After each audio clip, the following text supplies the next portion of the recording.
Xbox On. Welcome to Xbox On, a podcast with one host about one console, Xbox. I am said host Jesse DeRosa, and on today's episode, we'll be talking about the latest Xbox news for the week of December 21st, 2023, including Bobby Kotick is officially leaving Activision, and with that comes further leadership changes for Xbox. A big leak for one of PlayStation's most prominent studios explains why Xbox won't be getting any X-Men love in the near future. A research firm is estimating that Xbox Series consoles are being outsold by PlayStation 5 nearly 3-1, and more.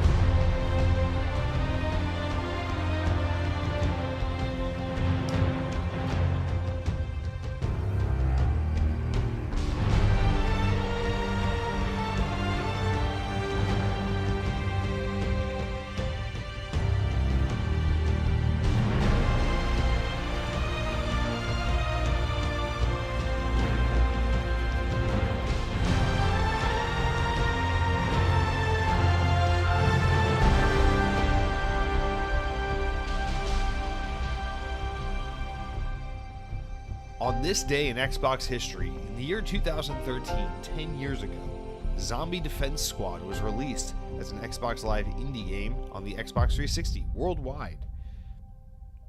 Me neither. I don't know this game. It's no one releases games around this time of year, so the fact that we even have anything to touch back to and reference at all is astonishing to me. So no disrespect to the developers and fans of Zombie Defense Squad. I just don't know what the heck this game is. So happy 10-year anniversary to this game. I can't believe 2013 was 10 years ago, but we don't have to get into that just yet. I know every episode, it's like, oh, I can't believe 2016 was so long ago. I can't believe 2008 was 57 years ago. Okay, let's try to enjoy it. We're nearing the end of 2023. Naturally, next week, with it being the last episode of the year, with it just being that kind of reflective time of year, everyone's going to be like, wow, it went by so fast, 2023. Unless you're like 4 years old, because I remember being a little kid and thinking that a year took like 5 years to go by. So if you were like 5 or 6 years old in 2023, you were probably just like, wow, finally 2023 is over. I can't believe how long it's been. I went to second grade. I tripped one time on the school bus. I left my lunch at home and had to buy school lunch. A girl in my class told me I smell bad. Yep, and that was it. And now I'm 5 years older because that's how long it took to get through this year. I miss it. Those are all real experiences that happened to me. Please feel bad for me. Please send your thoughts and prayers to 7-year-old me. Anyway, what are we saying? Oh yeah, welcome to Xbox On, you guys. It is the penultimate episode of 2023. We're getting there. I want to just bring up at the top of the show, next week's show, with it being the last episode of the year, brings one of my favorite recurring things we do on this show, where the last episode of the year, we go through our kind of game of the year-esque episode, but we don't do the typical, like, my game of the year is Baldur's Gate kind of thing. Instead, it's going to be just kind of a fun show. I got a special guest coming on, and then we'll go through our list of favorite games we played this year. We'll talk about all kinds of things. We'll talk about Xbox. We'll talk about other video games. Just talking about, it's an opportunity to kind of reflect on the year and just celebrate the fun experiences we had. It doesn't have to be all Xbox specific in terms of what games we played. We can celebrate some great Switch games, some great PlayStation games, some great games on other platforms. We can talk about, of course, the great Xbox games that came out this year. Spoiler alert, I'm definitely going to be gushing about some Starfield. You can bet your butt on that. But yeah, it'll be a fun episode, and then we'll talk about some other stuff. Probably just get off topic, talk about movies, probably talk about theme park smells, top 5 favorite theme park smells of 2023. Of course, what kind of Xbox podcast would we be if we didn't have that conversation? So just want to put that out there, that will be next week's episode. And if you want to get in on it, because I love involving the audience with every episode, but in particular this episode, please go to youtube.com, click on the latest episode of the podcast of Xbox On, and drop a comment with your top 5 favorite games you played in 2023, and then we can read your answers on the show. And like we do every year, we'll tally up the games that occurred, that reoccurred the most on everyone's lists, and kind of rank the top 3 most beloved games from the Xbox On community, kind of like we do every year, and just celebrate some, a fun 12 months that it has been of plenty of great games. So write in if you feel so inclined to participate in that. Feel free to just listen in if you want to see what all that is like next Thursday when that goes live. But yeah, if you haven't noticed, this show doesn't take a break. I know. Christmas, New Year's, this guy tells his family, fuck off, family, okay? I got an Xbox podcast with like 170 people who listen to it mostly all the time, and we got to get this podcast out to them because what are they going to be doing? You know, it's a major holiday. I don't want let's say that someone in the audience is named Ned. I don't want Ned to have to drive to his in-laws' house on Christmas morning, a 3.5-hour drive, because that's exactly how far away Ned's mother-in-law lives. And you know he's going crazy. He's thinking about how he doesn't like his mother-in-law. It's Christmas morning. His son's a little pissed off in the back seat because he didn't get a puppy / PlayStation 5 / Tesla for Christmas, and so he's got that going on. But thankfully, a new episode of Xbox On went up this week, so he has that to listen to and to help him ease this long drive to the in-laws' house. So that's what I'm here for. I'm here to make your holidays just a little bit brighter. Maybe add a little bit of maybe if someone's significant other, boyfriend, girlfriend, husband, wife, whatever is in the background, and they hear this show and they're like, what the fuck are you listening to? Maybe I spark a little bit of a rift between you and your partner. Maybe I'm the reason why your partner leaves you. They say, this is exactly why I can't stand to be with you in this relationship, Dave/Dan/Ned. Ned is the name I came up with. It's because you listen to this nonsense. How are you 37 years old and you're going to listen to this guy talk about what he's been eating every goddamn week like it's your fucking dietitian or something? You can't do this. I can't be with the man like this. This isn't healthy for me. I got to go out there and live my life for me before I look back at age 60 saying, what did I do? I gave my best years to this man who listens to this podcast. That's absolutely insane. And if I can be the guy to help that thing happen in your life, I just want to say you're welcome, because any person that would leave you over something like that clearly doesn't have your best interests at heart and clearly doesn't love you the way I do, which is, I guess, just my way of saying that everyone who listens to Xbox On is my child, is my son, and I just want to hold you all in my arms and let you know Daddy's here. So that's a kind of roundabout way of saying Merry Christmas and Happy New Year to all you guys. So yeah, Xbox On, an Xbox podcast. Certainly not the number one Xbox podcast, but one of the Xbox podcasts.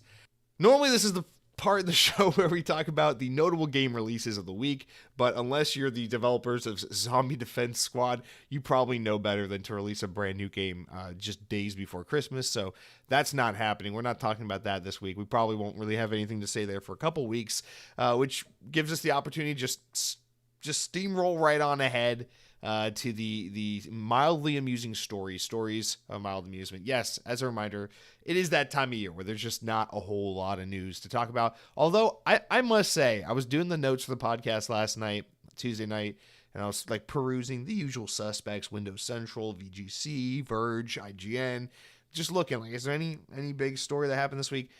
I'm actually a little bit surprised how much news we have to talk about. Now, this isn't like a jam-packed news week by any stretch of the imagination, but for December, a show that goes up December 21st, just 4 days away from Christmas, I'm actually pretty impressed with how much news we do have to talk to. And not only that, but the quality of this news. Like, we had some moderately important stories to talk about here. So it's not nothing, you know. I'm not going to sit here and be like, guys, this week in Xbox news, it was announced that if you pre-order the deluxe edition of Suicide Squad Kill the Justice League, you'll get a statue of that one shark guy posing with a middle finger up in the air because he just don't care. Thankfully, we got some actual news talking about a different big fat sea serpent shark in the form of Bobby Kotick. So we'll get to that in a little bit, but we like to start off at the beginning of the show with the mildly amusing stories, updates from last week, and stories of mild amusement. Starting with Obsidian, which is I almost said objectively, which is potentially Xbox's best developer these days. Let's get into this. Talking about something from Chris Avalon of Obsidian. From VGC, Bethesda has reportedly turned down multiple proposals from Obsidian to develop more Fallout games, as well as an Elder Scrolls spinoff. That's according to Obsidian co-founder and former chief creative officer Chris Avalon, who revisited the subject this past week after he told, after on Twitter, a thread resurfaced via 80 level. I don't know what that means. Obsidian's sole Fallout game was 2010's New Vegas, although the studio once hoped to develop more series entries, as well as to make a game in Bethesda's fantasy RPG series. But according to Avalon, various pitches from the studio he left in 2015 were rejected. That is true, he said. One of the Elder Scrolls proposals, which I pitched, was intended to serve as the same function as Fallout New Vegas and what it did between Fallout 3 and 4, to provide more adventures in the setting during the years before the next Bethesda release. The last mainline Fallout game was 2015's Fallout 4, and the most recent non-mobile series entry was 2018's Fallout 76.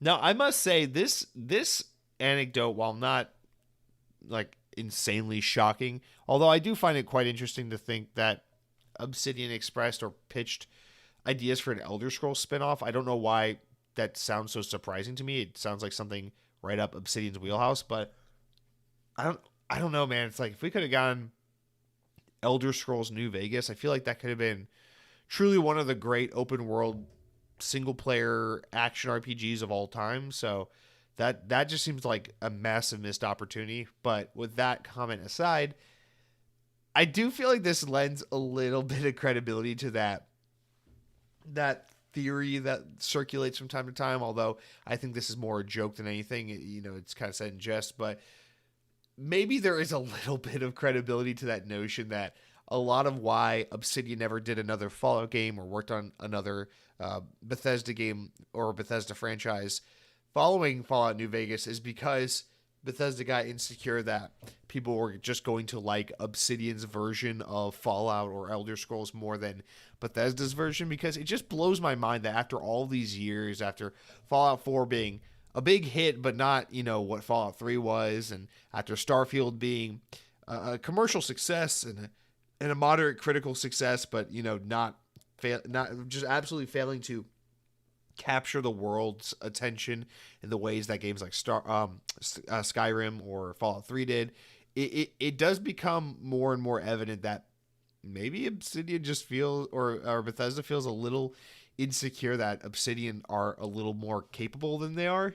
And while I don't think that's necessarily true, it's just like this doesn't really do anything to dispel that theory, because, I mean, why wouldn't you want Obsidian to make another Fallout game after Fallout 4, especially because it's going to take you 35 years to make another Fallout. Why wouldn't you let Obsidian make an Elder Scrolls spin-off game while, over the course of the 10 years that you're just re-releasing Skyrim again and again and again and again? I can understand and very much respect if Obsidian means to come from a perspective more so of like, no, it's just that these games are our babies and we want to make, we want to be the arbiters of this IP and this story. I can respect that because, as a creative, I feel like I would be much the same, where it's like, well, no, this is, the Elder Scrolls is my baby. I want to be the one, if you're Todd Howard, I want to be the one to oversee the franchise and the one to lead development of the next entry. I don't really want to give it to someone else, even though I'm more than sure that you guys would do a great job making one of these games. It's just that this is kind of our thing. We don't really want to share it with everyone else, and in the sense of like just let anyone and everyone make their own game, So I could understand it from that perspective, but like following the success of Fallout New Vegas, just knowing how incredibly capable Obsidian is, knowing how long it's taking you guys to make any game that you work on, and just to be clear, that's not a complaint. I'd rather Bethesda take their sweet ass time and make fewer great games than just a bunch of mid games.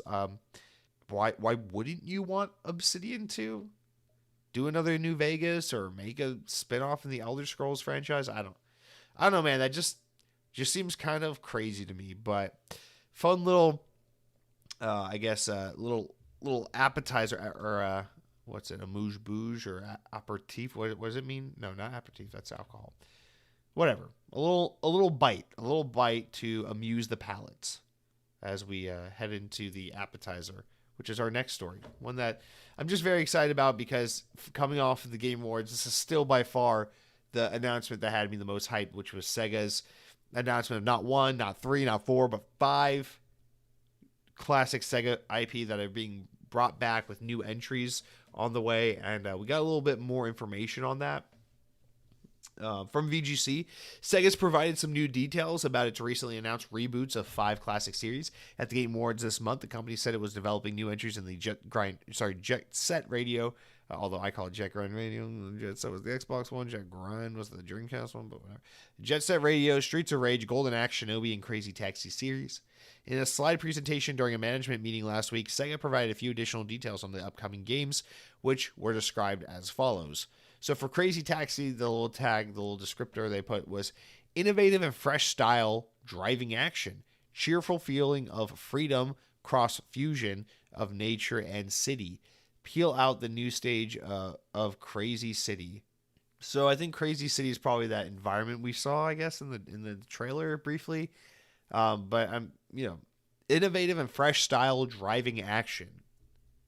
It definitely looks like they're playing with the formula of this game quite a bit, judging by that gameplay we saw. And they said, cheery feeling of freedom plus fusion, nature and city. Is this going to be an open world thing? Are they going to do open world Crazy Taxi? Do we need that? What is that? Crazy Taxi's timed. I never played Crazy Taxi 2 or 3 or any of those. I know they were on, there were some sequels to Crazy Taxi on Dreamcast and PS2. I never played any of them. I only know Crazy Taxi from the original game on Dreamcast plus the arcade cabinet. So, I could you make this open world? Is that what? Speaking of open world, for Jet Set Radio, they put as a description, counterculture, Tokyo Street open world. Remember, this is all being translated from Japanese. Counterculture, Tokyo Street open world. Experience the rebellion movement that feels free in a suffocating society. Make friends, increase your fans, and create movement.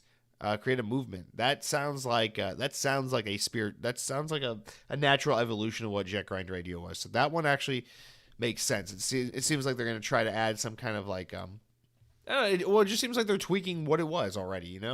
Build a following. I wonder if it's going to be like a Tony Hawk game. Build a following. Build your skate career.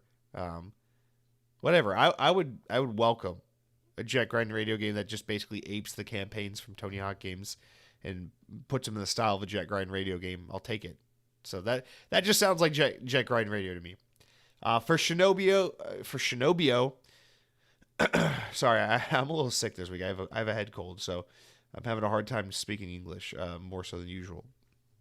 For Shinobi, although that's the stupid thing to say because Shinobi is Japanese, so I'm also having a hard time speaking Japanese. Please, I think that's my sigh. Shinobi, they wrote as a description, slay the enemies in the silence of the moment. Run through the world of Shinobi, full of monsters and ninja actions. Grab Oborozuki, the legendary sword, and slay evil once more. Your clan and the world are counting on you. That sounds like it explains very little about the gameplay and more about the synopsis of the game. So I feel like I have nothing to say to this, but I also feel like there's nothing to say about this game other than it is a 2D side-scrolling action game that looks beautiful. I just love the fucking art style. For Golden Axe, they said, warriors arise to subdue the demons. Definitely Japanese. Defeat your enemies with various attacks and swords and magic. The legendary story about the battle axe. Golden Axe is about to begin. Again, just sounds like more of a synopsis and less of a description of what the gameplay will be. But again, battle axe or Golden Axe, I assume it will just be a 3D action brawling kind of, not brawler, but like beat 'em up, like the Marvel Ultimate Alliance series, but Golden Axe. Streets of Rage Revolution, beloved side-scroll. This is the last one. Beloved side-scrolling beat 'em up action series. Okay, that explains what the game is. Take control of one of the ex-officers and make the city a place where people are no longer have to walk the streets of rage. I feel like we got some explanation with those first few, and then it just started being like the back of the box kind of description. Regardless, it just seemed like for the most part these are all pretty spiritually in line with what these games were, although I'm a little curious about what they're doing in Crazy Taxi. That one was also the one that looked the weirdest in the trailer, where I was like, they're really taking liberties with what the formula of Crazy Taxi was. I wonder if it's just because Jet Grind Radio was very much a console game, Shinobi is very much a console game, Golden Axe and Streets of Rage, while perfect arcade games are those kinds of arcade games that translate very well to home console, whereas Crazy Taxi is very much an arcade game. And while the first Crazy Taxi, I think translated well to the consoles of the time, like the Sega Dreamcast, and have translated well as like Xbox Live arcade games or iPhone apps and things like that. The formula of Crazy Taxi maybe doesn't hold its weight in a way that would like justify a brand new, from the ground up, reimagined new entry in the series for current gen consoles. And so maybe they feel like there's kind of a need to evolve that formula to be able to justify creating not a port of an old arcade game or a new arcade cabinet, but rather a brand new console experience in the Crazy Taxi IP. So I kind of get it, but I'm a little cautious on that one because I love Crazy Taxi, but I'm like, what are you doing with this? So let's see. I'm open to it. I'm not so in love with what Crazy Taxi is that I don't think you can create something new and call it Crazy Taxi and have it be great. So I'm not necessarily opposed to it. I'm just curious what the hell is that? Innovative and fresh style driving action. That's what they say. All right, and we have one more story of mild amusement to go through before we get into the main run of the podcast. And unfortunately, this one is some sad news, but obviously I have to pay respect, so I thought we'd put this in here. From VGC, James McCaffrey, the voice of Max Payne, has passed away at the age of 65. McCaffrey, who previously provided the voice, who provided the voice of Max Payne for all 3 games in this series and also provided his likeness for the character in Max Payne 3, reportedly died on Sunday, surrounded by friends and family following a battle with cancer. As well as his role as Max Payne, McCaffrey also starred in Remedy's game Control, in which he played the Federal Bureau of Control Director Zachariah Trench. Most recently, McCaffrey provided the voice of Alex Casey in Alan Wake 2, a character whose physical appearance was portrayed by Remedy's Sam Lake. Lake was also the model for Max Payne in the first game, bringing McCaffrey's involvement with Remedy full circle before his passing. Actor Kevin Dillon had posted a message on Instagram earlier in the week saying, "Rest in peace, James McCaffrey. We were lucky to have known you. My best friend, you will be missed." So obviously, really sad stuff. Not much to say about this, other than I just wanted to, bring attention to this because gotta show respect for people who contribute to the games you love. And this is, of course, especially timely because Alan Wake 2 just came out a month or 2 ago, and it is a wonderful, wonderful game that I love very much. It's one of my favorite games. One of my favorite new releases that I've experienced all year, and it sucks because James McCaffrey, while not a name I've been familiar with and like a person I followed in any way, is clearly a person who's had some kind of impact in the games I've loved and played because I love Max Payne, I love Alan Wake, I love Control, I love Alan Wake 2. So clearly this man has been a part in all those games I've loved and all these excellent Remedy games, and he's been in other things as well, but of course he's most well known in the game space for his contribution to these various Remedy games and Max Payne 3, of course, which is a Rockstar game. And so, sad as shit, 65 is way too young. Of course it's cancer, it's always fucking cancer, and we just continue to pretend like cancer is not curable, but that's a different discussion that we don't need to have over a conversation about this passing of an actor. So just want to put that out there. I always think you should always pay respect to the people who help bring the games you love to life, and as someone who played a prominent role in pretty much all of Remedy's best games, except for Quantum Break, it seems. Rest in peace, man. It sucks. Shitty. It's really shitty time to go, man. Especially before the holidays. That's gotta be so freaking hard on your family. So, all right. So that's gonna do it for all the opening news stories. Next, we move into the main news stories of the week. But before we do, I take a little break, talk about the games we've been enjoying this week, which I intend on doing so. But before I can tell you about the games I've been playing this week, I gotta stop everything I'm doing and tell you about what I've been eating. And this week, I don't have a particular item that I need to draw attention to, but it must be said, right, that this time of year, there's something to it. I know it's tired. I know people say it all, those holiday pounds. Oh man, you gotta, lose that weight. New Year's resolution, blah, blah, blah. There is something about this time of year where you just put on a little extra weight and you gotta work extra hard to try and avoid all the sinful treats and indulgent food offerings that follow you around, and I'm feeling this ever more so as I comfortably settle into my adult lifestyle of, I don't go to school anymore. I got the day job. I go into the office. I work in an office. I sit at a computer all day and all those kinds of things. And it's just so true. People, it's that time of year. Someone will stop by the office, just coming by to bring some cookies and that kind of shit. And it's just like, I can just not bring, if I want to be that bad, I could just not even like pack a sandwich or anything for work, the past week or two, because there's just always someone bringing fucking cookies or some chocolates, or like, it's a holiday cake, or look, I brought these pastries in. It's always something that's just sugar, right? And I find it challenging this time of year, man. And then when you're not being constantly distracted and tempted by the treats and the donuts and the cookies and all the shit everywhere, it's like, oh, well, it's cold outside. It's the holidays. We should gather around with people and have big, excessive meals. So on top of that, it's just a great time to like not go outside, not go for a walk, not do exercise, eat that cookie at work, go home, make a big fucking pot roast and mashed potatoes and get fat. And then, it gets dark a little earlier outside. So let's not go for an evening walk. Let's just stay inside and watch a 47-minute YouTube documentary explaining how microwaves work, because apparently now that's something you're super interested in. It's like, this is the kind of shit that happens where it's like, why is this happening to me? And then you notice, oh God, my belt's getting a little tighter. And you go, I remember 10 years ago, I thought I'd be a rock star, that I'd be touring fucking Europe playing guitar. And now here I am 10 years later, just worried about how I'm going to get my fucking third notch on my belt to connect. It's a little bit of a sad realization. You're like, wow, here I am. I'm just some fat guy.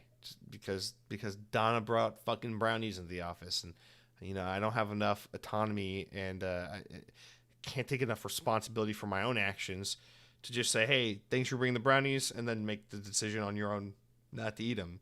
So here I am blaming Donna because I'm fat now. It's all her fault, and she's the reason why I never dated that one girl I had a crush on in middle school that ended up being Hannah Montana or something, and then now I'm a nobody, and for a living I do expense reports, and she travels the world telling people that nobody's perfect. You live and you work it again and again until you get it right, and then it's the holidays. So just want to give a shout out to the holidays.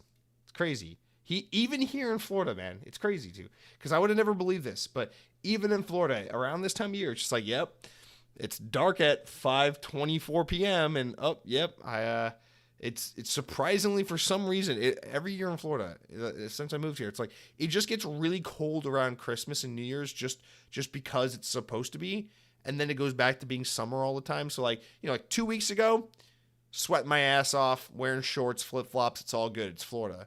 And come January 4th, don't get me wrong, I'll be right back at the beach. But for some reason, the past few days, impending Christmas, it's been like hoodie weather here. I mean, it's not like freezing, to all you people up north and other places and listening at in the tundra. I know it's much worse in other parts of the world, but it's kind of fucking cold here, and it gets dark at like 1:27 p.m. So anyway, shout out to brownies. Shout out to Sam's Club. They got a good cookie platter that I bought so I could give my new neighbors. It's perfect. We went to Sam's Club. We got this giant like $20 platter of cookies. It has like 6 types of cookies and like tons and tons of them.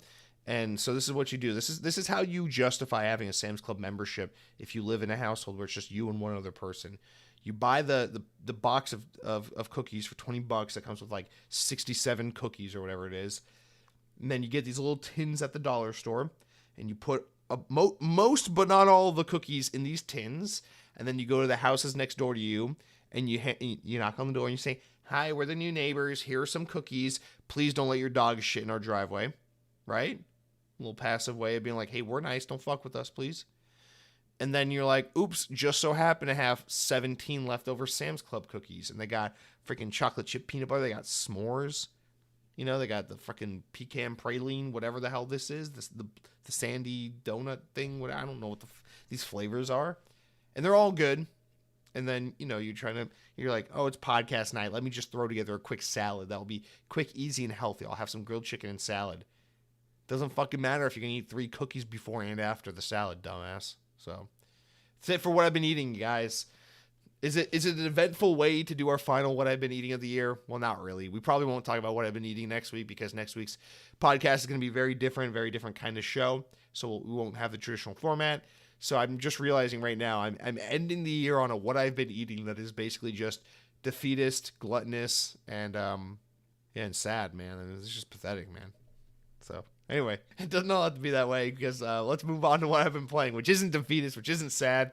It is in no way me as an almost 30-year-old just trying to relive my childhood because I've been playing Halo the Hedgehog and Sonic the Spartan this week. I'm actually playing the exact 2 games I was playing the week before. I haven't had too much time to play video games this week because, again, still is just like trying to figure out how to freaking put a toilet plunger in the bathroom or something. I'm trying to make the house look like a house. So hang a picture of a cat on a wall, put a toilet plunger in a guest bathroom, that kind of thing. But when I have had time to play games, well, at first I tried to go back to Modern Warfare 3 because I said, dude, you put $70 into this game. You played the campaign, beat it. You played multiplayer for like a good week. And then you moved and you just haven't really gotten back to this game after that like week and a half of playing it. So I want to get my time in with the game. I want to get my money's worth. Let me get back to this. I can't get back into Modern Warfare 3, man. I don't know what it is. Because, again, despite the fact that I think the campaign is absolute horseshit, it's actually like disgraceful how bad that campaign is. And I know Sledgehammer kind of got dealt a shitty hand. They were thrown into this without really wanting to do it and given like no time to figure it out. They really did put out the absolute most dog shit campaign ever. And that's really saying something considering that a few years ago they put out what was at the time the most dog shit Call of Duty campaign with Vanguard. So, I mean, they're 2 for 2 right now. But despite that, like, I really do like this game's multiplayer. I don't, like, it's not the best Call of Duty multiplayer, but it is pretty good. And I feel like it's worth playing. Like, it's not like if you buy Call of Duty just for the multiplayer, you're one of those guys. I don't think Modern Warfare 3 is necessarily a bad investment. Like, you can have a good time. But for some reason, it's not clicking. I guess there's something wrong with me because I had so much fun playing Modern Warfare 2 last year. And while all the COD community were just bitching and moaning about how bad MW2 was, I was enjoying the hell out of it. And now that we have Modern Warfare 3 and everyone's like, finally they fixed movement, finally some good maps, I'm just like, I'm not really feeling it. So I tried to get back into Modern Warfare 3, but I just fell back in my old ways of going to Halo Infinite because the new firefight mode on Halo Infinite is so good. And the Halo 3 throwback playlist on Halo Infinite is so good. And just Halo Infinite in general with what they've done to the game, the way they've rebalanced it, the new things they've added to it, the later maps, all the battle passes I have to catch up on, like the fact that you finally have a Spartan rank in the game. Thank God. Halo Infinite is the game I wanted it to be in November 2021. And while it's frustrating that it took so long to get here, all I can say now is I'm enjoying it. I'm having fun with it. And I just, this is really the best place to be in with Halo. This is kind of the way I used to enjoy Halo 5 during the Xbox One years, where it's just like, it's just this game I'm always playing in the background. And I guess lately in the past few years, it's really been Call of Duty that's been that game. But I want it to be Halo, and it used to historically mostly be Halo for me. And right now, I don't know if it's just a phase, but whatever it is, I'm leaning into it. I'm enjoying it, but it just feels like Halo is that game again for me, where it's just the game I'm constantly playing in the background. It's like right now I'm playing this game and some Halo on the side, you know? And that game that I'm mostly playing is Sonic Superstars, but, you know, it's just so nice to have, yeah, let me play like 3 matches of multiplayer before, you know, it's like I got home from work, I made dinner, got ready for bed, did some laundry, did this, spent some time with the girlfriend, pet the cat, did the thing. It's 9:30. I gotta start getting to bed. That kind of thing. It's like, let me just play 30 minutes of Halo. Okay, let me just get a couple matches in. It's that kind of thing. And it's like, it feels really good to have that relationship with Halo again, where it's like that thing that's just always there. I'm always getting a couple matches in. I'm always making a little time for it, and it's just always a consistent little part of my life. And I love that. I love having that Halo back in my life, and I feel like Halo Infinite has finally gotten to a place where I'm glad to have it be that game. God, Halo 5, dude, I played Halo 5. Halo 5 is the reason why I was a B plus, like a B average student in college. That and because I'm too lazy to get A's. But that's kind of like my consistent side piece game. And the other thing I'm playing is Sonic Superstars. I'm just going back, enjoying the time attack mode, replaying levels, just trying to feel them out, because I feel like this game just has a really smart level design. I don't have much to add that I didn't say last week. It's just that I'm really just having a blast with this game, and really wasn't expecting it, because I bought Sonic Superstars basically out of a combination of two things: obligation, because I love Sonic, and because it was $30, and the game I actually wanted to play, Mario Wonder, is $60.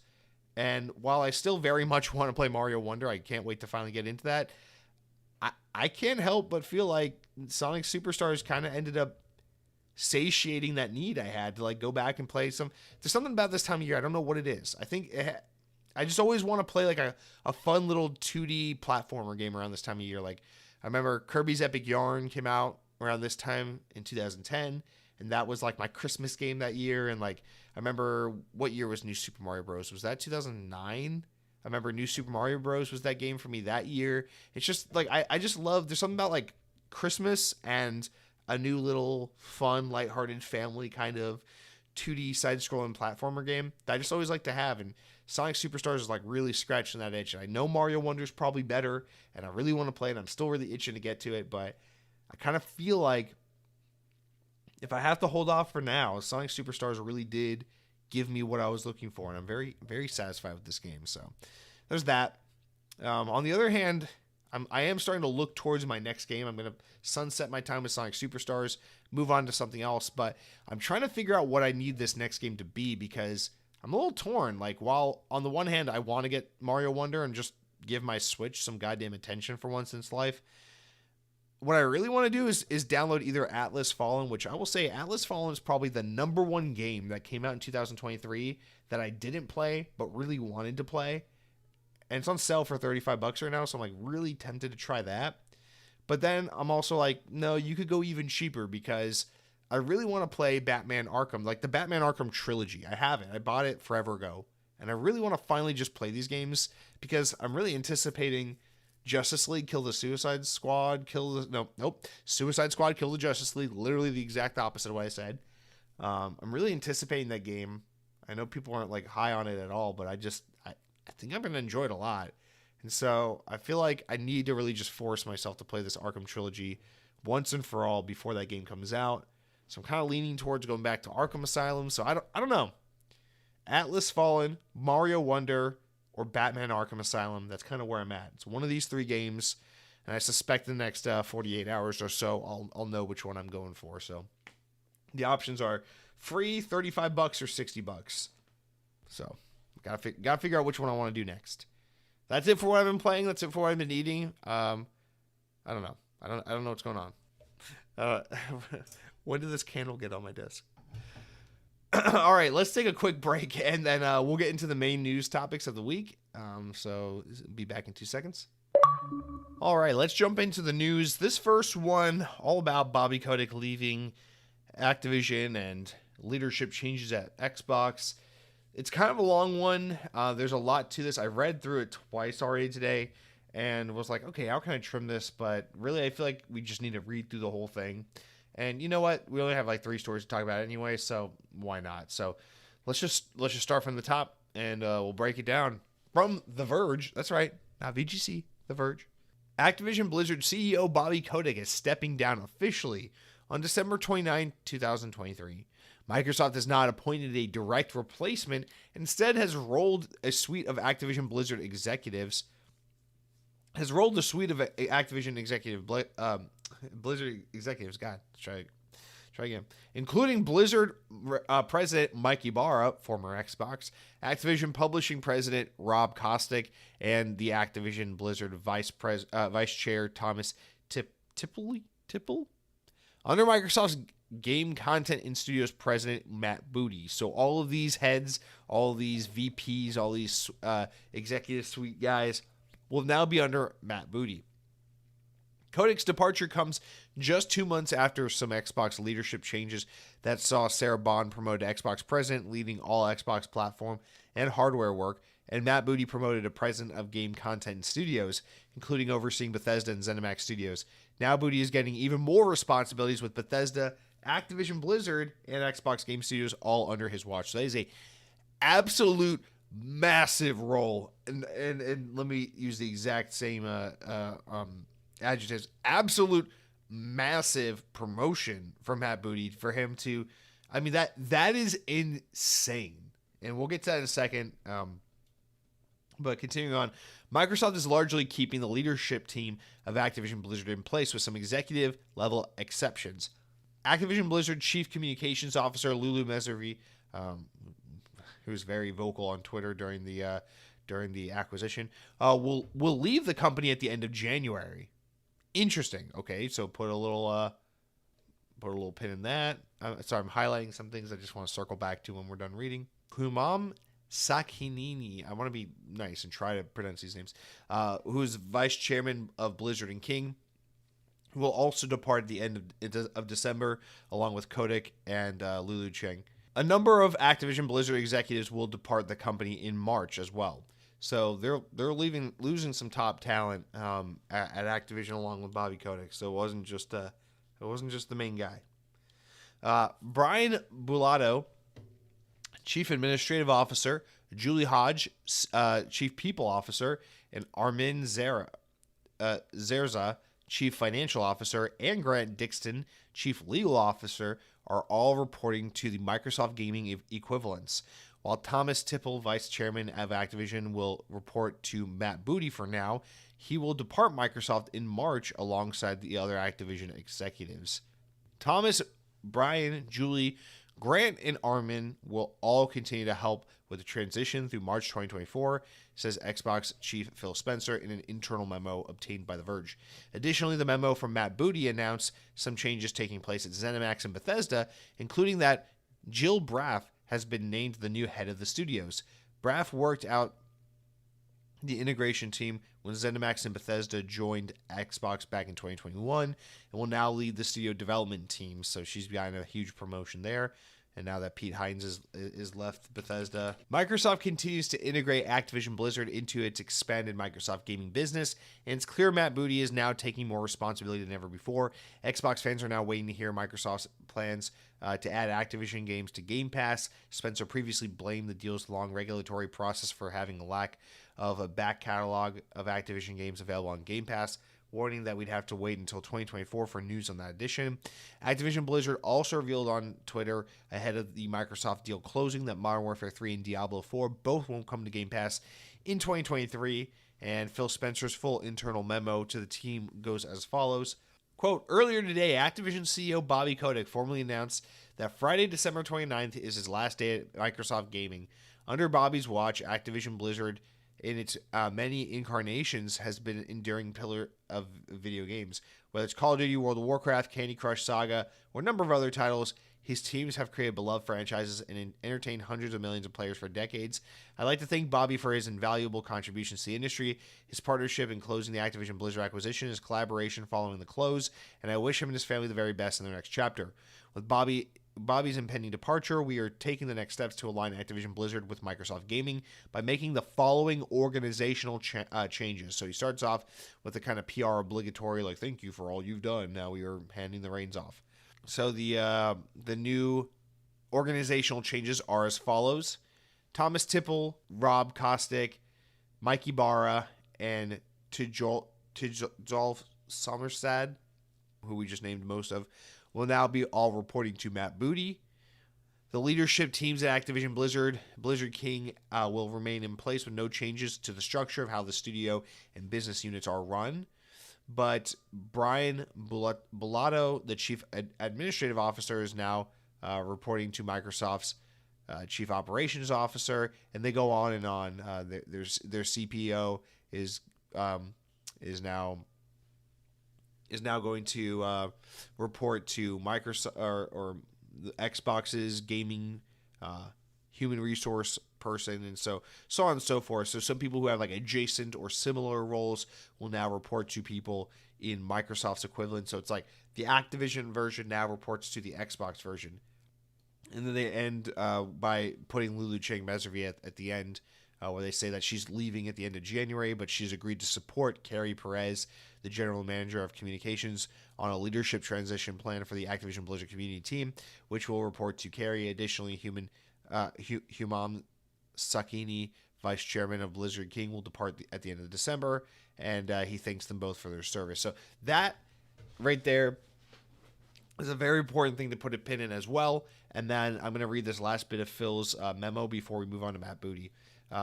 Or before we talk about something else before we move on to Matt Booty. So Phil wraps up his little memo with, for most of you, your day-to-day work will remain much the same. It's still business as usual and bringing the most groundbreaking experiences to players around the world. At a leadership level, these changes will provide the clarity and accountability that is necessary to achieve our ambitious goals and foster a culture that is welcoming, empowering, and committed to gaming for everyone. We have an exciting 2024 lineup of gaming across Activision, Blizzard, Bethesda, King, Xbox Game Studios, and I know that we all look forward to sharing more details with every player when the time is right. Phil. All right, so before we read Matt Booty's comment, let's just talk about a little bit of this because there's a lot to get through here. First, I want to say this. So if we can rewind back to, when was that? 2021, when Bobby Kotick and Activision are under fire by the government of California for all this workplace harassment stuff and all these things like that are going on. Basically, the word is like Activision's a terrible place to work. Bobby Kotick's a horrible CEO. This is a disgusting, trashy, miserable, toxic workplace environment. And so a huge kind of PR impetus for Xbox, a huge PR situation for Xbox to tackle when they announced a few months later that they're acquiring Activision, is that there's this impetus to try and like address the cultural needs at Activision, talk about what Xbox can do to better them, and you know why you would want to acquire a company that has been under fire for these issues as of late. And a lot of it was, hey, well, Xbox is a good place to work that has good culture and a good reputation for being a fair and equal and accepting place to work, and we will bring that to the people of Activision Blizzard and impart that positive aspect of our culture onto them so that it can be a more fair and equal place for all the pre-existing Activision Blizzard employees, right? However, it must also be said that a lot of these people who are leaving the company are also kind of the people that made the ship run, you know? So it's like, yeah, you got Call of Duty, you got Candy Crush, you got World of Warcraft and Blizzard and all these things, but and you got Bobby Kotick out like we all wanted, right? But it's important to note that it's like you're also you're losing all like these main talent people, and on top of that, it's like Activision is such a well-oiled machine, and it is so important that Activision be operated by the culture and the people it was operated by in order to maintain the thing it's been able to do for the past 15, 20 years, which is this annualization of games like Call of Duty and managing to hit this quality benchmark every year consistently and have the best selling game of the year after year after year, with very rare exception. And despite the various thoughts and opinions about this Call of Duty or that Call of Duty or what they've done to Activision and what it's become and how all these companies don't get to make their own games now and everyone's just a support team for Call of Duty, whatever you feel and think, there's no denying that a huge part of why Xbox wanted Activision was because of the money, the attention, the playership, the engagement, and everything that Activision had garnered under the structure and leadership that it had established at the time of the acquisition.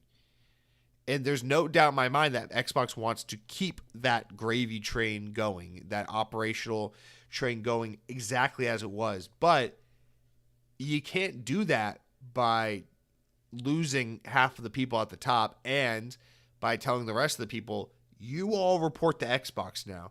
And there's something just kind of inherently flawed about it, because on the one hand, of course I respect and appreciate this idea that it's going to be like, hey, everyone's going to continue to do the job they do. They continue to do the job they did at Activision under Microsoft's ownership. But now all these higher ups report to these Xbox people, and we have a great reputation of treating our people well, hearing our people out, blah, blah, blah, blah, blah. Workplace harassment's not a thing here. And that's great. But you got Bobby Kotick and his ilk, who have run the company forever, and they're all on their way out the door.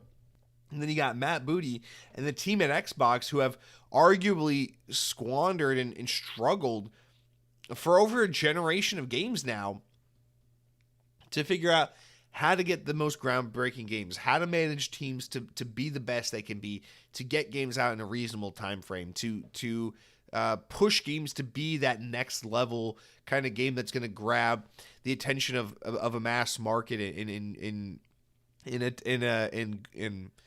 dominate the conversation among the gaming community. And Xbox has been anything but that. And again, I always have to preface, because I'm that guy that loves the Xbox One generation maybe more than most people do. Like, I really love the Xbox One generation, but I can't sit here and lie about it. You know, it's like the world wasn't lit on fire by the Xbox game studios headed by Matt Booty, or mostly headed by Matt Booty, that put out a lineup of games like Halo 5, Gears 4, Gears 5, Forza, and then had long gaps of like, where are the games? We need more teams. What are you working on that's new? What do you have besides Halo? And what we've essentially done is acquired teams, greenlit projects, still had a huge lull and total lack of first-party support over these past few years, with, even after the acquisition of teams like Obsidian and Double Fine and stuff, where it's just like, again, where are these fucking games? We get these occasional behind-the-scenes meltdown stories about like, oh, things are not okay at State of Decay developer Undead Labs and all this stuff.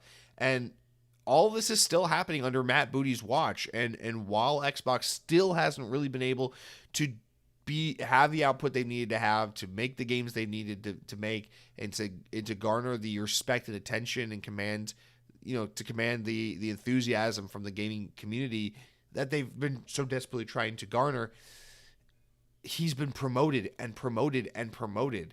And now he's over ZeniMax, and now he's over Activision. And it's like, well, hang on, man. You just gave this man ultimate power. You just gave Matt Booty power over all the people who are responsible for getting a new Call of Duty game out each and every year. And, again, say what you will about Call of Duty or what Activision has done to those teams, but like, if you want to continue to get a new Call of Duty game out every year, I don't know that the guy who can't even get a State of Decay 3 out is the guy you want in charge at the top. And I don't mean to oversimplify things. It's not, Matt Booty's not the one developing these games, but he's the one in charge of the teams and making sure that he's following up with all the studio heads and the producers and the project leads and making sure the games are coming along and the milestones are being met, and that the teams aren't just wasting their time and spinning their wheels working on nothing, and that we aren't just treading old ground, and that, we're coming up with thoughtful, new, innovative games that are attainable, realistic, doable within the realm of realism for the team at task of creating these games, and that we're getting them within a reasonable time frame, that games are being made in a 3 to 6 year development cycle and not an 8 to 10 year development cycle, and not a 5 years later we had to cancel the game and restart and come up with something new, because we know that Rare's run into some trouble with Everwild. We know that everything about the coalition, or the initiative rather, has been an absolute just fucking mind-numbing failure, and that the coalition was turning its wheels trying to do a new IP, and is now defaulting back to Gears of War when they shouldn't have been walking away from Gears of War in the first place, because they just set up the fucking dominoes to do the final chapter in a trilogy and then walked away and tried to do something else for some fucking reason. And Undead Labs has all this like behind the scenes dirty laundry that needs to be aired out, and it's like, and now you're giving that guy in charge of all these teams, and don't even get me started on Ninja Theory and how they've just been allowed to make a sequel to Hellblade for 47 years and basically do nothing new, and have so little to show. And even though we got that game teased in engine 3 years ago, we still can't even get a firm release date for it. It's like, it's stuff like that, man. And the guy who's in charge of all of these teams has now been promoted and promoted and promoted, and not just promoted, but like given control and authority over the biggest and best in the industry. And I just worry, I guess, that it's not that I don't think necessarily that Matt Booty can maybe prove us wrong. I don't know. Maybe Matt Booty's about to take the fucking gloves off and prove us all wrong, because he's been given this newer title. He's got more power, more authority. He reports to Phil Spencer, of course, but he has more autonomy and he's more directly in charge of just the studios and not much else. Or, in nothing, like not hardware or anything like that, because that's Sarah Bond's territory. And so maybe we're about to watch this man work some fucking magic, and we're all about to start bowing to the feet of Matt Booty. And I hope that's the case, and I hope I'm wrong about my apprehensions here. But it's like, here he is, and he's been given this ultimate power. But if he can't execute on it properly, and if he can't be taken seriously as the leader he absolutely needs to be with this newfound power, what do you think the people at all these many Activision and Blizzard teams are going to say about him? What do you think they're going to do when they realize, hey, Microsoft bought us, Bobby Kotick and the top guys left Activision, and now we're all taking orders from these Xbox guys, and at the top of that chain is Matt Booty, and things are kind of a mess, and the next Call of Duty is kind of unraveling, and Activision, or as a whole, is just kind of like directionless, and Blizzard's like, what the fuck do we do next? And they don't have proper leadership and stuff. And I'm not saying that necessarily those things are going to happen, but if shit starts to hit the fan, it's going to look really, really, really obvious, really, really fast that Matt Booty was not the guy for the job. And he hadn't proven himself to be the guy for the job for like 10 years.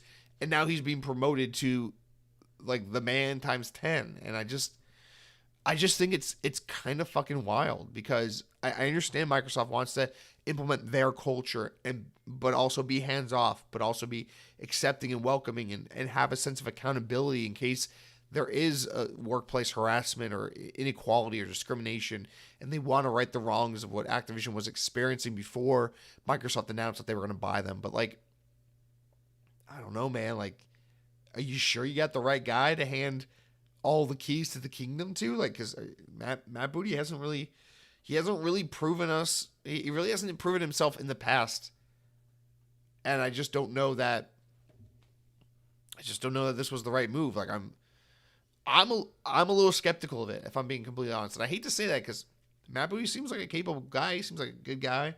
Seems like a likable guy, but like, I'm a little skeptical. And they just gave that guy a whole lot of fucking power. So I guess we'll see what he does with it. But, come the first of the year, a lot of important people at Activision are going to be gone. And then a few months after that, a whole lot more will follow. And I know there's a lot of transitional stuff going on right now, but you can't learn it all and master it all in a couple of weeks to a couple of months. Like, this is, Activision is a structurally sound, well-oiled machine. And Microsoft cannot just assume the roles that all these people filled. And I don't know, I'm excited. But the good news is Mikey Barr will now report to Matt Booty again, and so basically the Xbox band is back together, and Rod Ferguson is there. I don't know. I guess really the main thing that I'm saying without saying is that, wouldn't there be people at Activision that you would want to say, hey, what's it going to take to get you to stay and become part of Team Xbox permanently? Because we need your guys' expertise and guidance, because clearly you know what you're doing. I know Modern Warfare 3 sucks this year, and not every Call of Duty is wonderful, but like, they make a lot of money and they do pretty well, and they usually come out pretty polished, well packaged, well fully fleshed out packages, these games, and the people responsible for making that happen, like, you might want to put them in charge of not only keeping them in charge of these Activision teams, but maybe put them in charge of your Xbox teams. Maybe we could get a Fable game out of Playground Games in under 25 years if we had that Activision leadership, in charge of Xbox, rather than putting the Xbox leadership in charge of Activision, And before I read the Matt Booty memo to employees, I did just want to point out the absolute hypocrisy of Lulu Ching Meservy, who just totally embodies everything I hate about this freaking like online Twitter fanboy, like Team Xbox bleed green kind of community, where she was, literally didn't give a shit about Xbox, was was very aggressive on Twitter about constantly tweeting about why Sony's evil, why the FTC isn't considering all the facts, and why they're wrong and they're making a mistake by not approving Activision Blizzard King. She's clearly in this in-group of top executives along with Bobby Kotick who were just here to see to it that this deal went through so she could get her fucking fat stack of cash and walk away with the legacy of having run a successful Activision for many years, while also becoming it's insanely, disgustingly wealthy off of Microsoft's money following a successful sale of Activision Blizzard to Xbox, to Microsoft. And I mean, it's made so fucking apparent, by the way, like, for the past year, she's just been on Twitter all day, just like, here's what's wrong with everything the European Union has to say. Here's why PlayStation doesn't care about gamers and doesn't care about a world where gamers have more accessibility to great games. Here's why Microsoft and Activision absolutely need to join forces, and why it will only empower gamers to be stronger and better than before. And it was so cringy too, because she got like that fucking corporate headshot where she's wearing her suit and she looks all official, and then all her replies to all her tweets, you know, she's like this fucking wealthy ass executive who doesn't know or give a shit about anything gaming related. She just works here and is good at her job. And all her Twitter replies would just be these fucking like weird fucking Twitter egg people. Remember Twitter eggs, when people's profile pictures with the egg? That's basically the equivalent of these fucking Xbox profile people, where their little profile pictures like the Xbox logo, or like their Xbox avatar jerking off Phil Spencer or some shit like that, where it's like they're just like, yes, Lulu, you understand gaming, you understand that Diablo 4 was always meant to be an Xbox game, but evil, awful PlayStation and the European Union are the real issue. Fuck out of here, dude. Because this fucking girl made her goddamn money. The deal went through. She did her job. She did it damn well. And now she's about to walk out the fucking building along with Bobby Kotick and all the top people with her fat fucking stacks. And Activision's going to be whatever the fuck it is under Xbox's leadership with Matt Booty at the helm. Bye. It's just fucking gross. Like the weird parasocial cucking to corporate executives that these gross little Xbox fanboys. Click on my YouTube page where every week we go over the hard-hitting facts about what's going on in the world of Xbox and why PlayStation is just fucking wrong. These stupid ponies don't understand it. And thankfully, Lulu Cheng Meservy is looking out for us Xbox fans. Xbox Nation, can I get a shout out? These fucking gross. You're gross. She's gross. Bobby Kotick's gross.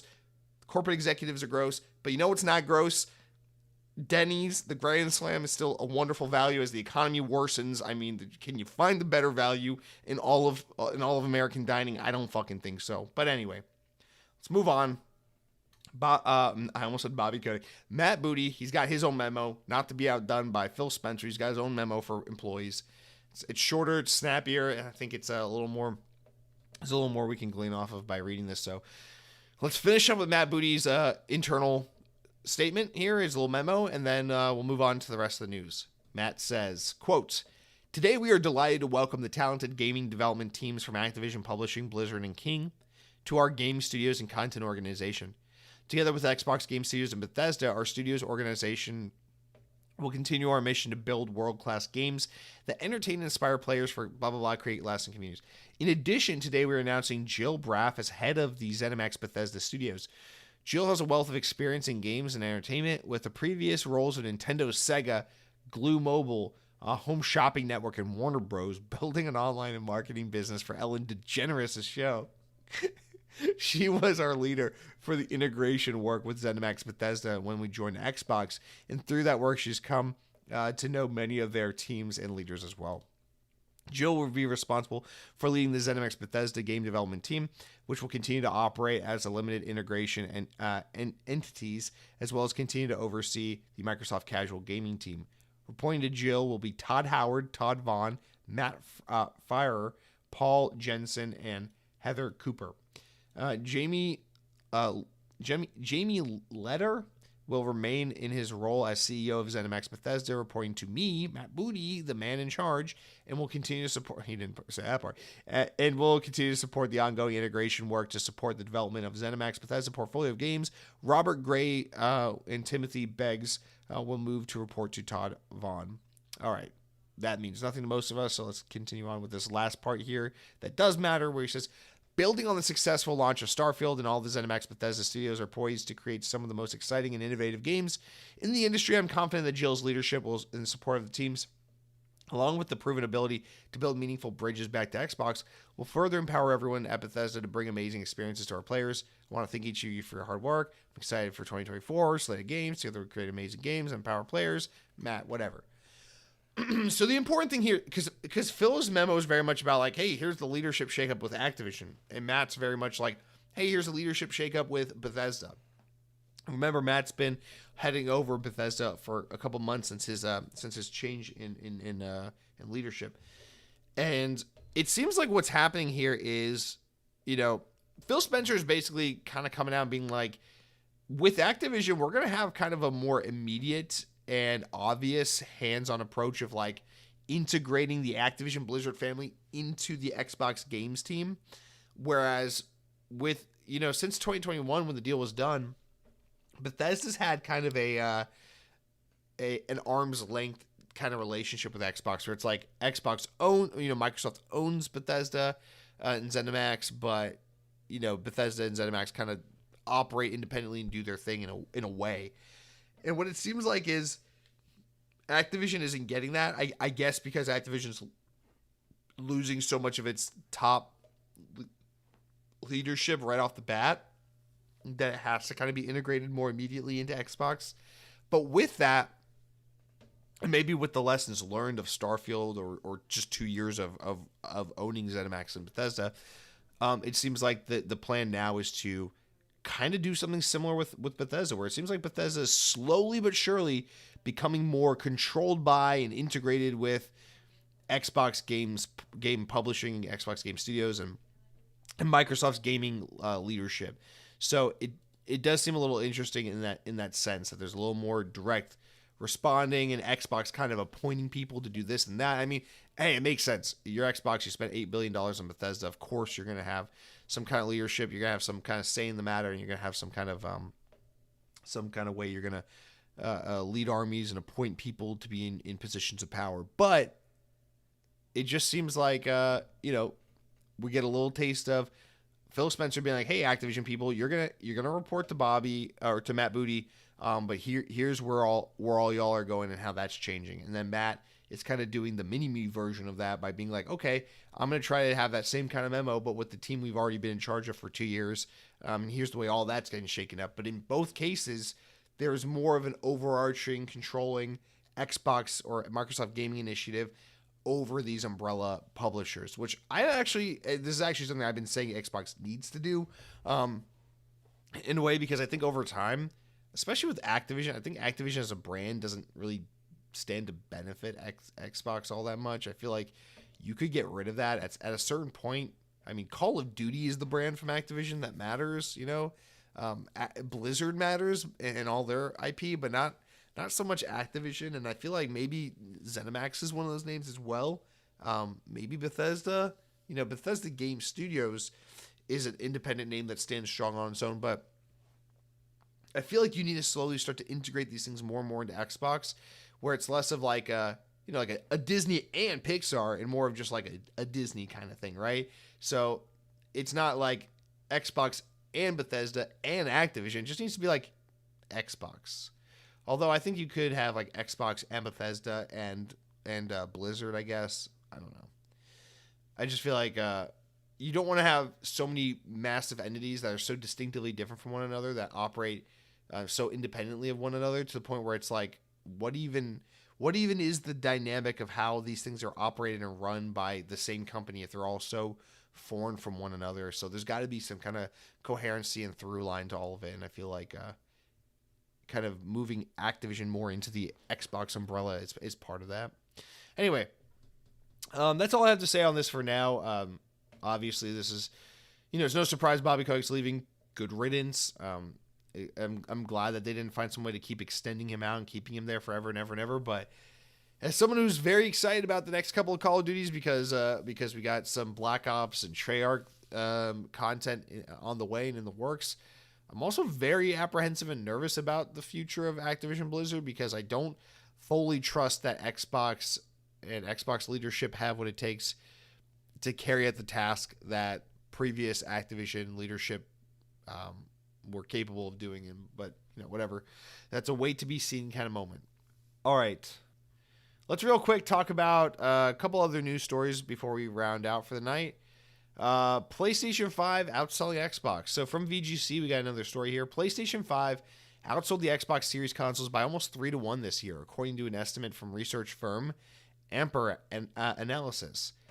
It told the Financial Times that the sales of Sony's console were up about 65% to 22.5 million units this year.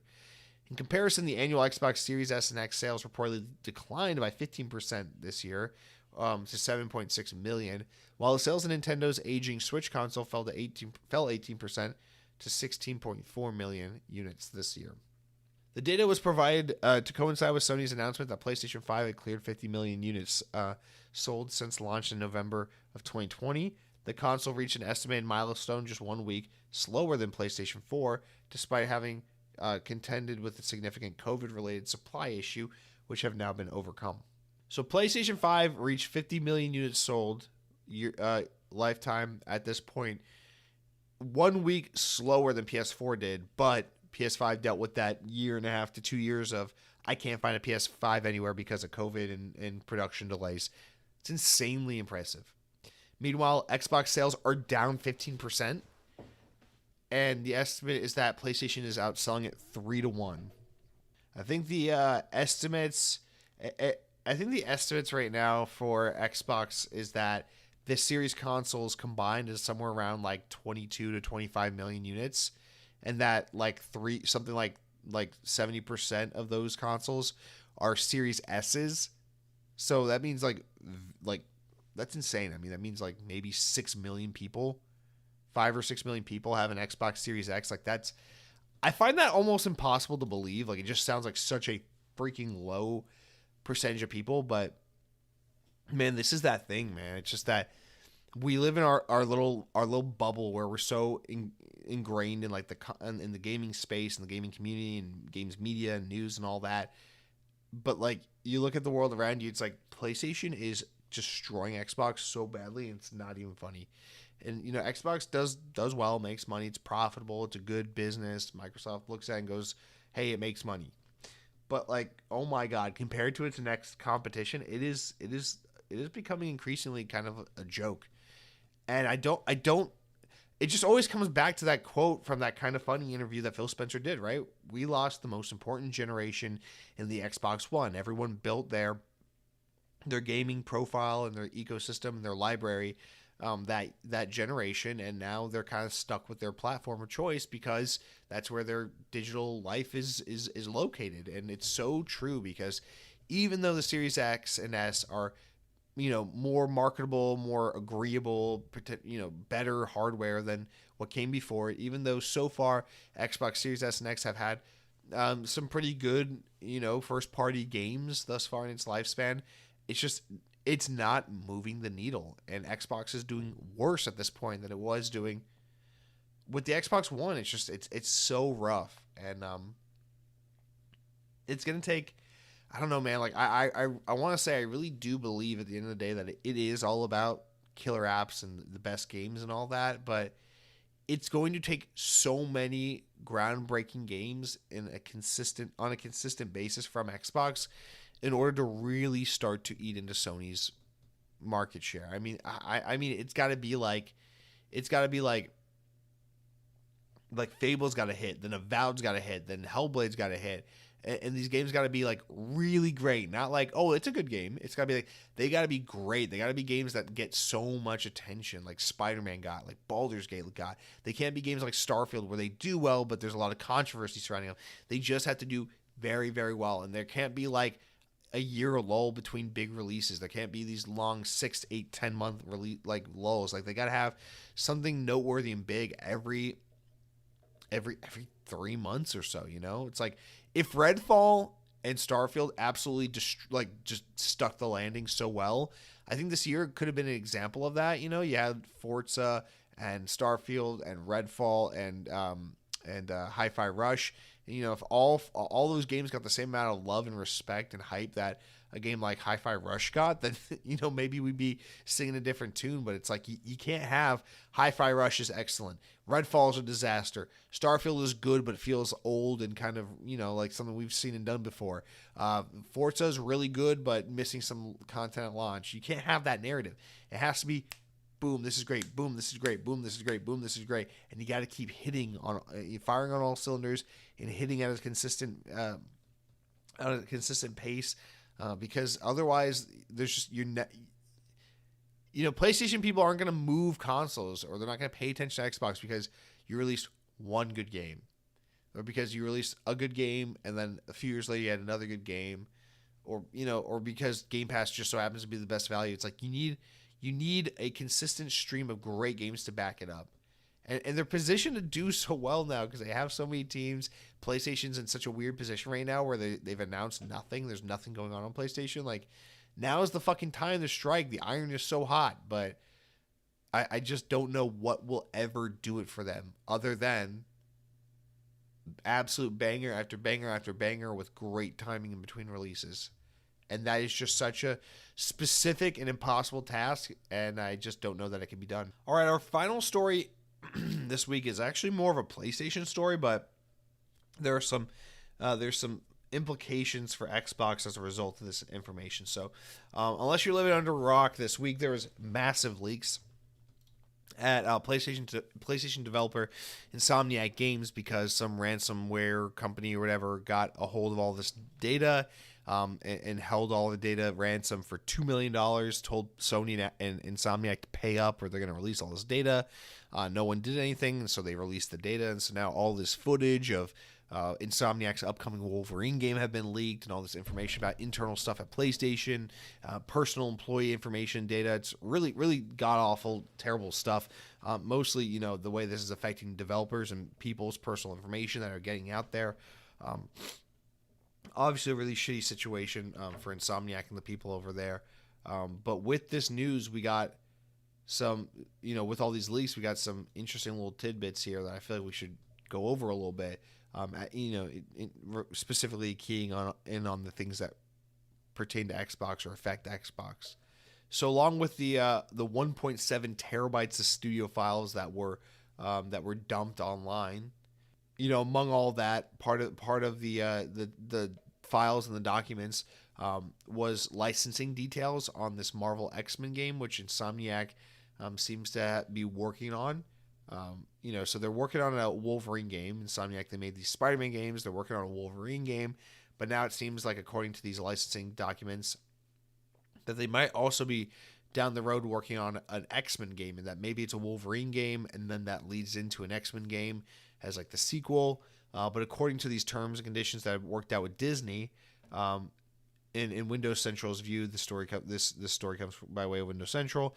Insomniac Games is given full license to work on X-Men games through December 31st of 2035. So basically, until 2036, Marvel cannot announce or say anything about new X-Men games coming to other consoles like Xbox. It's basically only for PlayStation. The contract does say that during this time, X-Men characters are allowed to be used in multi-family team-up games like Avengers or Guardians of the Galaxy, but X-Men characters cannot be used as a competitive advantage for Xbox, such as having Wolverine exclusively available for an Xbox version of a game. Xbox console fans should understand that this is not just Wolverine heading exclusively to PlayStation 5. It's an X-Men focused game, so it seems like they're going to be working with X-Men for a while.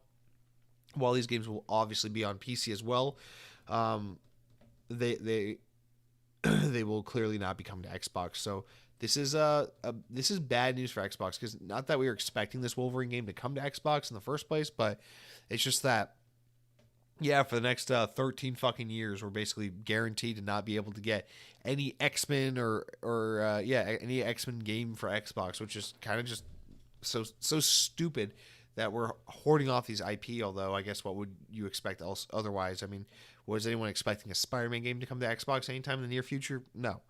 But with that, not only that, but it starts to make you wonder about what are the terms and conditions for like Indiana Jones or for Blade, and does that mean that like an Indiana Jones game can't be on PlayStation for the next 10 to 15 years? Does that mean that Blade can never come to PlayStation, or do they have different contracts worked out because Xbox is such a distant third place to PlayStation, or like how does that work? So it raises all sorts of questions.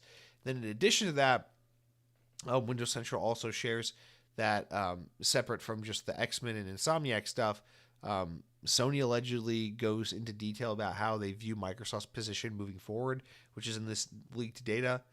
Described by Sony as the leapfrog, they have a slide of internal information that details this is information back from during the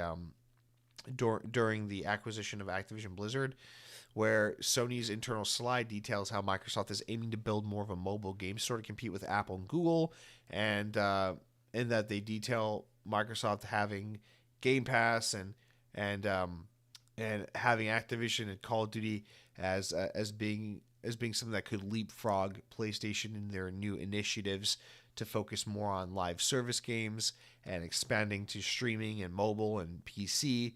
And so they viewed Xbox as kind of a threat. They said Sony's strategic pillars seem to detail an intent to eventually launch games more quickly, even on Windows PCs, as part of its multi-platform pillar, and that Sony's pillars, as they stand currently, are dated, and that Microsoft's growing service game portfolio, now that they not only have Halo and Sea of Thieves and Minecraft, but are going to get Call of Duty, puts Sony in a position where they need to respond and where they need to catch up because they're being leapfrogged by Xbox. So this is really interesting to see. It explains a lot about where PlayStation is, where they're not announcing games. They just canceled their Last of Us multiplayer game. Destiny's having some issues, or Bungie's having some issues as a whole. And there's kind of like this panic at Sony where it's like nothing's being said. What are they working on? Why aren't they talking? Why aren't they talking? Where are these games? They got all these weird live service initiatives in the works that we know about, but we don't know the details of. And it just seems like even though Sony's on top, they're currently trying to figure out how to become a little bit more like Xbox in a way, while Xbox is trying to compete with PlayStation. It's kind of crazy. They both need the opposite of what they have. PlayStation needs more companies, more brands, more live service games, more platforms and things like that. Xbox needs more high quality games that just get the attention of people. And if whatever team can get the missing piece of the puzzle before the other guy gets it, will have the ability to either, if you're Sony, maintain your dominance in the space, or if you're Xbox, finally hopefully start to make some ground in this console sales war, where Sony is just completely blowing away Microsoft with console sales, and people are just flocking to PlayStation and abandoning Xbox. So it's kind of crazy to hear Sony in their own internal documents acknowledge that this is such an issue for them, and a fear that Xbox has some kind of position of power or is becoming something of a threat to them, which is just kind of seems unheard of. It's not like the Sony we're used to seeing, right? All right, I'm gonna have to start wrapping up because this cold is getting bad and I'm losing my voice, so I just gotta wrap it up. So that's gonna do it for all the big news this week, you guys. Let's end on a couple of quick, important enough news stories important enough to make the podcast, but not important enough to warrant their own discussions. Real quick from VGC, Dead Space co-creator Glenn Schofield has teased plans to announce a new project next year. The former Sledgehammer Games, Visceral Games manager left recently his new studio Striking Distance early in the year after the Callisto Protocol failed to meet expectations. But now we'll learn about their next project next year, wherever he's going to work and whatever he's working on. Next up, VGC reports Suicide Squad Kill the Justice League's Epic Game Store's release date has been delayed by 1 month. Will now come out March 5th. However, the Xbox and Steam version of the game will still be released on February 2nd of 2024, which I'm very excited for that game. I know you're not supposed to like that game, but I think it looks good. I'm excited for it. So, all right, that is it for all of our news this week, you guys. Let's round out the podcast with the best section, the best segment, the best part of the show, the comments, the shout-outs. You head on over to youtube.com/XboxOnPodcast. That's XboxOnPodcast at youtube.com. Click on the latest episode of the podcast and drop a comment. You say anything you want to say. I don't really give a shit what the hell you say on there. We will read it on the podcast. We'll read it in detail. Bear all. We will bear you in our arms. So say it here and say it loud and proud, and we'll feature you on the show. We got a couple of write-ins this week, but one quick thing I do just want to reiterate one last time. Next week's episode is the Game of the Year episode, December 28th, final episode of the year. A lot of you guys already wrote in with your top 5 favorite games of the year. I appreciate that, but just want to put it out there one more time. If you would like to participate, leave a comment over the next week. Your top 5 favorite games that you played in 2023. Doesn't have to be on Xbox, could be on Xbox. Doesn't have to be a game released in 2023, could be a game released in 1997. I don't give a shit. Just drop your top 5 favorite games you played. Write a little bit about them if you'd like to, or just put the 5 games and be done with it. It's totally up to you. And then we will read those all on next week's podcast. I look forward to it, so thank you. All right, our first comment this week comes from none other than Dead Captain James, who writes in regarding his year in Xbox recap and says, just checked my Xbox recap. I'm glad they count PC Game Pass games as hours too. I've exclusively swapped over to PC now. I had 606 hours total, with Monster Hunter Rise having 202 of those hours, 83% action adventure. That is insane, Dead Captain James. First of all, impressive hours, impressive stats, that's cool shit. But I am disheartened to hear that you have left us on Team Xbox for the PC. Just kidding, of course. I'm glad you enjoyed your games. Glad you had some fun this year. And nice. Monster Hunter Rise, 202 hours. Shout out, man. It's good stuff. All right. Kronky writes in about the House with Stairs debate. And he says, because this is an Xbox podcast, I want to comment on a small discussion you had last week on liking stairs in a house. I disagree firmly. Stairs are awful. They are a death trap in a house. Imagine if there's a loud noise that spooks you while you're on them. Or you don't pay attention, you misjudge where your foot is. Or you are sick and struggling to walk. Or there's just too many ways for them to turn deadly. They are a necessary evil because space is limited, but an evil nonetheless. Hashtag beware the stairs. Here's the thing, Cronky. Those are all good points, and I thought about all of them. You know, what if you break your leg? How do you get up and down stairs? That sucks. Yeah. What if you're elderly? How do you get up and down stairs? That sucks. Yeah. Yeah, I get it. What if you trip and fall down the stairs? That fucking sucks. Yeah. It really does. You're right.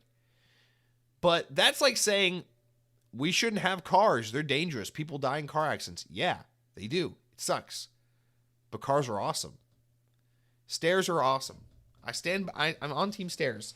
And, you know, among the many, many things I take issue with since I've moved to Florida and just been like, why the hell are things the way they are here? Chief among them for me has been the fact that in Florida, the overwhelming majority of homes do not have stairs. It is very uncommon for a house in Florida to have stairs. And it's driven me crazy these past few years as I've thought about and then entered into the housing market and tried to acquire my first house, because I don't want to live on a one-story home. I really wanted 2 floors. I really wanted stairs, because to me it matters. There's a compartmentalization, and in this house especially, it feels very very much so like that compartmentalization, because you got the bottom floor, which is all about the living room and the entryway and the kitchen and the dining room. And you got the top floor, which is all about the bedrooms and the bathrooms and the offices and the loft and all that stuff. It's very important, especially in this house. It's nice because we went with the stock floors. We didn't like upgrade our floors or anything. So our bottom floor is just this, it's like this nice white tile. And then the stairs on the top floor is all carpeted. So it feels like extra that way. Like if I go downstairs and the cold tile is there, the cold hard tile, and the living room's there, and the couch is there, and the kitchen's there, it's like, okay, I'm in this space, this part of the house.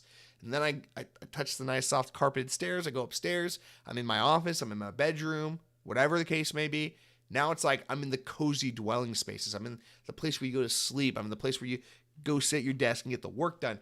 It just feels like you have a lot more of like a definitive location for each task. The one for entertainment, the one for work, the one for rest and rejuvenation, the one for shitting, you know?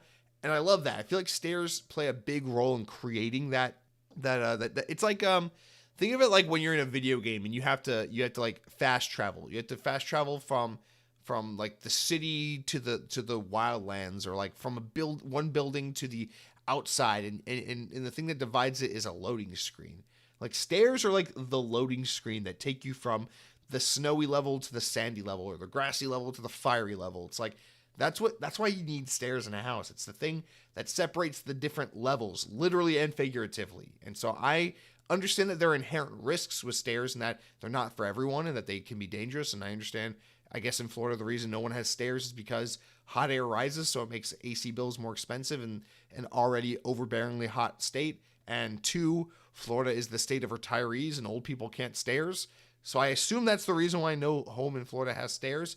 But to all of that, and to your warnings and your issues with stairs, I say, fuck you. Stairs are great. I love them. It's a nice little workout getting up and down them sometimes. And I just love that. Right now, I'm in my office. I'm recording Xbox On. I feel a world away from the kitchen where I made a salad just an hour and a half ago. And I like that. If everything was on one story, I'd open up my office door, look down a hallway, and it's like, yep, there's the master bedroom, living room, kitchen, everything all in one. For some people, that's nice. It's convenient. You don't have to do as much traveling. It's not as much a pain in the ass. You know, if you get in your bedroom and you lay in bed and you're like, fuck, I forgot to, I don't know, you're OCD and you're like, I forgot to turn off the stove, right? And you have to run back to the kitchen. I get it. Super convenient in a one-story house because you walk outside your room, everything's right there. In a 2-story house, you got to work a little harder to do things. You know, you got to go downstairs, make sure you set the alarm, make sure you close the window, make sure you left out fresh food for the cat. I don't know. It's a bitch. You got to go downstairs. But the best things in life don't come easy and are worth the trouble. So, Cronky, I say to you, instead of hashtag beware the stairs, hashtag bear the stairs. Bear it. Bear these stairs. They deserve to be bared.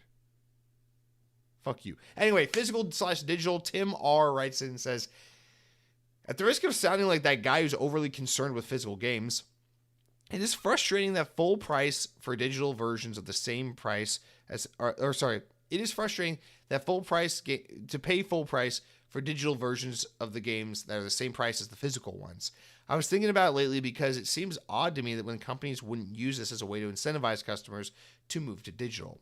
So I saw Mike Clark wrote in. You guys had a little kind of like back and forth on this, explaining it, and I think Mike Clark is I'm kind of on a similar page. Actually, let me just read what he wrote to you, because I think he kind of wraps up nicely where he says, gaming in general is bigger than at any time in history. They have no incentive to give customers anything, so we get less with every passing generation, including day one buggy games, and now those games are celebrated/awarded for being fixed months or even years after release. Just my 2 cents.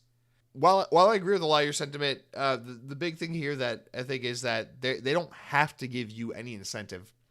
The truth of the matter is that, plain and simple, and listen, I'm always on team like, hey, let's find a way to rag on the corporations and hold them accountable and do some shit talk. But game development has become more expensive than ever before. It's just the truth. Games are extremely expensive to make. Risks on making games are extremely higher than ever before. And by selling a game on a platform, when Xbox sells you a game on a platform, especially a first-party game, they make 100% of the money. And so digital sales are kind of helping make up the income loss that these publishers experience by not raising the prices on games and continuing to sell physical copies at brick and mortar stores where they have to pay for the distribution, the manufacturing of discs, the shipping of games, the retail cut that Walmart or Best Buy or whoever gets when you buy a game at their store. They have to offset those costs. And a lot of times it's the digital consumer that is helping offset that cost by paying the same amount of money to get a game that is all digital, where the publisher makes 100% of the proceeds in the case of like a first party game. Now, in the case of a third party game, it's different. You know, like Call of Duty Activision might get 80% or 85% of a copy sold, and Microsoft might take 10 to 15% because it was bought on the Xbox storefront. Or, a game like Far Cry 6 gets sold and maybe Ubisoft gets 70% of the cut and then Xbox gets 30% of the cut or something like that. So it's not always exactly like that, but it's just a way to, in a large sense, it helps counter the fact that game prices have needed to go up for a long time because games are so expensive to make. And by being able to make more money off of digital games as digital it becomes a more common way for people to consume games, it has helped to offset the need to raise prices on games. So that's one part. That's one way to look at it. And yeah, another way is just that you would burn the hell out of your partners, your retail partners, so fast if you did that. Like imagine Imagine what that relationship between GameStop and Xbox looks like. If it's like, you motherfuckers, Halo 7's coming out, and it's a $55 or it's a $65 game if you download it on the Xbox storefront, but it's a $70 game if you buy it at GameStop.